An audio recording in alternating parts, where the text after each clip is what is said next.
નમસ્કાર દર્શક મિત્રો, હું છું રૂપલ લોણીચિયા. સંપૂર્ણ ન્યૂઝમાં આપનું સ્વાગત છે. ડીસાના દાંતીવાડા સિંચાઈ વિભાગની ડીકમાન્ડ થયેલ કેનાલ પર સોસાયટી બની જવા મામલે ઉહાપોહ મચ્યો છે.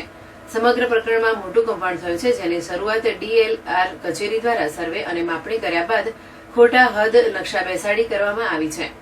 ડીસા શહેરમાં કાંઠ રોડ પર આવેલ સર્વે નંબર 59માં બિલ્ડરો દ્વારા દાંતીવાડા સિંચાઈ કેનાલની સાયફન પરની જમીનમાં મકાનો બનાવીને વેચાણ કર્યા હોવાનો તેમજ DLR કચેરી દ્વારા ખોટી માપણી સીટ બનાવતા બિલ્ડરે ખેડૂતની જમીનમાં પણ દબાણ કર્યું હોવાના આક્ષેપ સાથે લેખિત ફરિયાદ બનાસકાંઠા કલેક્ટરથી લઈને મુખ્યમંત્રી સુધી કરવામાં આવતા ઉહાપોહ મચી જવા પામ્યો છે. આ સમગ્ર પ્રકરણમાં વ્યવસ્થિત કૌભાંડ થયું હોવાનું ફલિત થાય છે. તેમાં સૌપ્રથમ DLR કચેરી દ્વારા સર્વે નંબર 59માંથી નીકળતા DP રોડની જગ્યામાં કપાત થયેલ જમીનને